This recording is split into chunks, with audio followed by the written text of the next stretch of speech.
সাধাৰণ গাঁৱলীয়া এজন ক্ৰিয়েটৰে আজি অসমত ইতিহাস ৰচিবলৈ সক্ষম হৈছে। আজিৰ পৰা 6 দিন আগত পুষ্পা সিনেমাখনৰ শ্বুটিঙৰ এটা সৰু ভিডিঅ' ক্লিপ আপলোড কৰিছিল যুৱকগৰাকীয়ে ফেচবুকত, আৰু ইয়াৰ পিছত যি হৈছে সেয়া এক इतिहास। पुष्पा 2 मूवी में जो नदी में चलते हुए ट्रक को आप लोगों ने देखा, ये कोई VFX नहीं है बल्कि एक ओरिजिनल सीन है। 6 দিনত বিশ্বৰ প্ৰায় 132 মিলিয়ন মানুহে চাইছে। এই ভিডিঅ'টো হয়তো অসমৰ ডিজিটেল জগতৰ এক ইতিহাস হ'ব।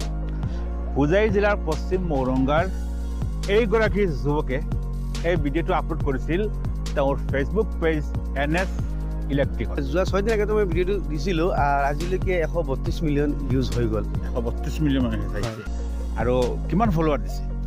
প্ৰায় 1 লাখ ফলোৱাৰ দিছে এই ভিডিঅ'টো। আৰু কোনটো পেজত আছিল? মোৰ এটা হিন্দী পেজ আছে NS ইলেক্ট্ৰিক। ইয়াৰ উপৰি আৰু বেলেগ পেজ আছে নেকি? হয়, মোৰ নিজা এটা লোকেল ভাষাত এটা পেজ আছে ইমদাদ ব্লগ। तो मोटर दाम मिले अपन कि ये उच्चुत के मतलब 2 मिनट रिकॉर्ड कर भाई आज हम तो देखें आले ताले इसकी वीडियो में आरंभ करी। वेलकम टू इमदाद ब्लॉग।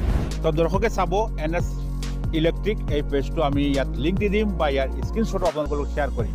কিন্তু আপোনালোকে এই ৰিলছটোৰ পৰা এটা কথাই আপোনালোকে শিক্ষা ল'ব পাৰে যে কিছু ডিফাৰেন্স চিন্তা কৰিলে, ডিফাৰেন্স থিংকিং কৰিলে আমি কিবা ডিফাৰেন্স কৰিব পাৰি।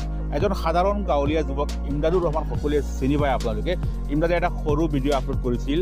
সেই ভিডিঅ'টোৱে আজি ইমদাদক এক সুকীয়া পৰিচয় দিবলৈ সক্ষম হৈছে। মাত্ৰ 6 দিনত 132 মিলিয়ন মানুহে সেই ভিডিঅ'টো চাইছে। কেৱল চোৱাই নহয়, প্ৰায় 1.5 লাখৰ ওপৰত ফলোৱাৰ আহিছে।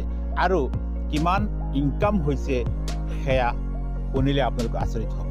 হয়, এনেতো আমি ফেচবুক ইউটিউবৰ ইনকামটো ক'ব নোৱাৰোঁ, কিন্তু আপোনালোকে ধৰি লওক iPhone 15 Pro 3টা মান ল'ব পাৰে। শুনিছে? গতিকে সকলো এটা ধাৰাৰ লগত নাথাকি বেলেগ বেলেগ চিন্তা কৰক, বেলেগ বেলেগ বেনিফিট পাব। সকলোৱে এটা ৰাস্তাত দৌৰিলে কোনো আগুৱাই যাব নোৱাৰিব।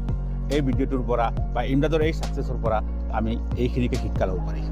আচলতে মই এজন ইলেক্ট্ৰিচিয়ান হওঁ, কাম কৰা মাজে মাজে ফেচবুক আৰু ইউটিউবত ভিডিঅ' আপলোড কৰি থাকোঁ। আকৌ কেতিয়াবা সময় পালে মাজে মাজে গানো গাওঁ। এয়া হৈছে ৰাইজৰ মৰম, ৰাইজে ছাপোৰ্ট কৰিছে, সেইবাবে আজি এই পৰ্যায়লৈ যাব পাৰিছোঁ। আজি ইমদাদৰ ভিডিঅ' কেৱল অসমত নহয়, বিশ্বৰ বিভিন্ন প্ৰান্তৰ মানুহেও চাবলৈ সক্ষম হৈছে। এতিয়া মোৰ মনত আহিলে যে ময়ো এইবিলাকে ভিডিঅ' নবনাওঁ কিয়। ইমদাদৰ এই সফলতাক লৈ আজি অসমৰ আগশাৰীৰ সংবাদ প্ৰতিষ্ঠান চৰ্চা হৈছে। ইতিমধ্যে কেইবাটাও নিউজ চেনেলত ইমদাদৰ বিষয়ে বাতৰি ওলাইছে। আমি আশা কৰিছোঁ ইমদাদ আৰু বহু দূৰ আগুৱাই যাওক আৰু আমাৰ অঞ্চলৰ লগতে আমাৰ ৰাজ্যখনৰ সুনাম কঢ়িয়াই আনক।